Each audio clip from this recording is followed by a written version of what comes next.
morning guys. अहिले चाहिँ अब 6:55 भइसक्यो. यस्तो हुस्सु लागेको छ यार.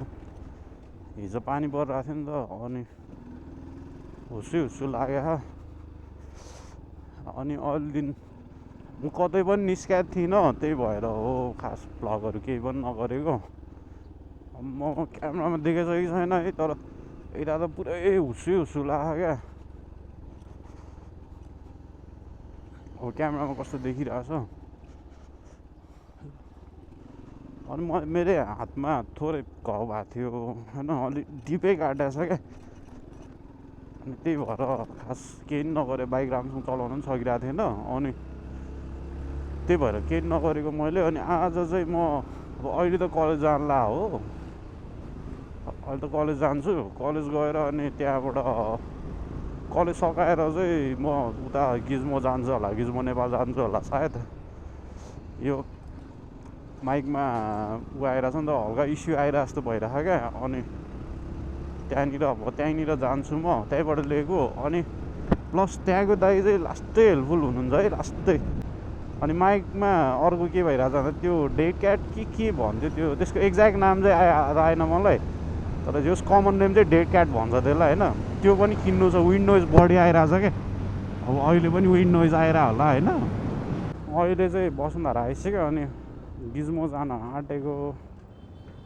बिहान भनेको थिएँ मैले गिज्मो जान लाग्यो भनेर. अनि मसँग चाहिँ मन्जिल छ पछाडि, उसको पनि सानो काम छ भन्दै थियो. अनि त्यही भएर दुईजनै जान आँटेको एउटै बाइकमा. यस्तो प्याक हो.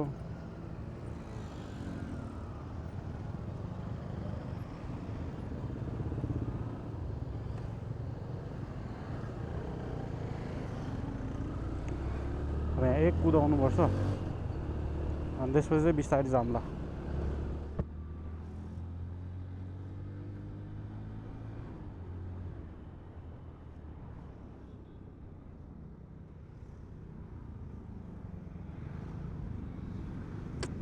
अफिस टाइम भएर हो क्या, रोड कस्तो प्याक हो. अब यस्तो प्याक रोडमा चाहिँ कुदाउनु हुँदैन है, बिस्तारै गएको राम्रो. फेरि अनएक्सपेक्टेड हुन्छ क्या, को कहाँबाट आउँछ भनेर. त्यही भएर ठाउँ हेरेर मात्रै कुदाउनुपर्छ है. कुदाउँदाखेरि नि, कुदाउँदा ओभरटेक गर्दा धेरै ध्यान दिनुपर्छ आफूले,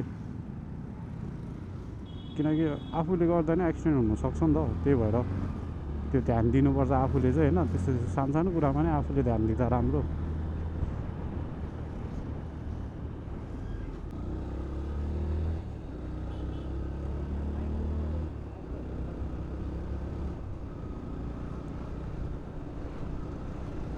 त्यो बस पार्कको पछाडिपट्टिको रोड हो. अब यहाँबाट चाहिँ म यता अगाडि गएर लेफ्ट जान्छु अनि सोरखुट्टे जान्छु. त्यहाँबाट गिज्मो त्यहीँनिर हो, गिज्मो नेपाल. अब अगाडि सोरखुट्टे पुगेपछि भेट्छु म.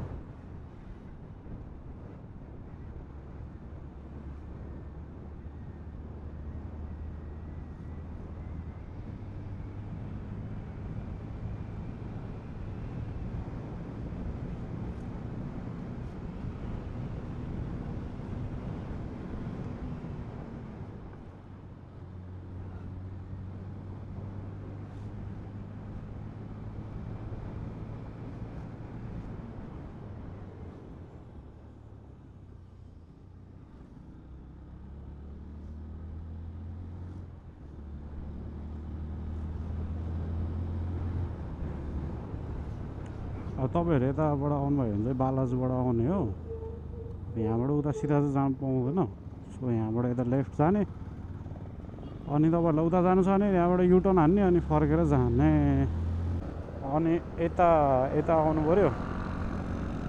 त्यहाँ उतै त्यो गल्लीबाट छिरेर गए पनि हुन्छ, नत्र भएदेखि अगाडि आउनु सबभन्दा सजिलो रुट चाहिँ यस्तो स्ट्रेट आउने. स्ट्रेट आएर अनि उहीँ अगाडि एउटा चोक आउँछ, helmets and Nepals, helmets and gears कि भन्ने यतिको त उतै पछाडिपट्टि पर्छ क्या. पछाडिको अगाडि म कन्फ्युज भइदियोस् होइन. उयो सिमल डेकर छ, यहाँबाट तपाईँ भित्र छिर्नु. ऊ त्यहाँ हो हेलमेट्स एन्ड गियर्स नेपाल हो कि हेलमेट्स एन्ड एक्सेसरिज समथिङ के वाला, त्यो त्यहाँनिर छ. म नाम राखिदिन्छु. अनि यतापट्टि छिर्ने, यहाँबाट स्ट्रेट छ.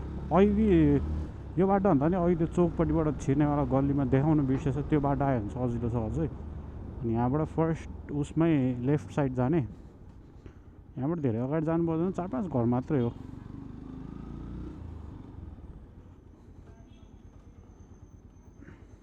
द्याट्स गिज्मो नेपाल, यहीँ हो गिज्मो।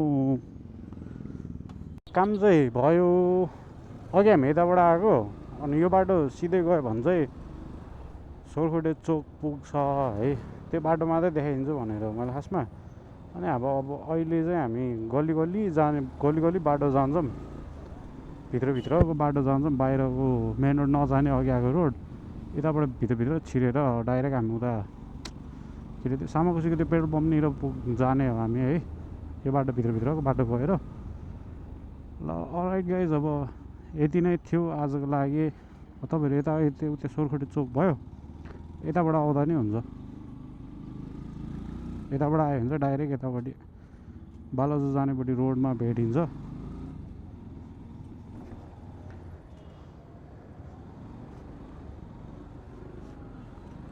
अब यहाँबाट हामी चाहिँ यता जाने हो है, भित्रको रोड जान्छु भनेको थिएँ नि मैले हजुरलाई। यो भित्रको रोड जान्छु, डाइरेक्ट सामाकोसी निस्केर अनि घरै जाने हो। मसँग मन्जिल छ पछाडि। अब चाहिँ घर हिँडेको ल आजको लागि यति मात्रै हाल्छु। अनि मैले त्यही हो, हातमा इन्जरी भएर हो खास अस्ति भ्लग नगरेको, बाइक चलाउनु अलि अप्ठ्यारो भइरहेको थियो, त्यसैले के गर्छ अङ्कल यार। त्यही भएर हो खासमा रेगुलर भ्लग चाहिँ नगरेको मैले। अब चाहिँ मैले रेगुलरै गर्छु आजबाट चाहिँ भनेर आफै डिसाइड गरेछु मैले। लेट्स सी, अब रेगुलर भोलि हाल्यो भने रेगुलर हुन्छ, नत्र चाहिँ के गर्छु लेट्स सी है त। ल आजको लागि यति नै, बाई बाई गाइज।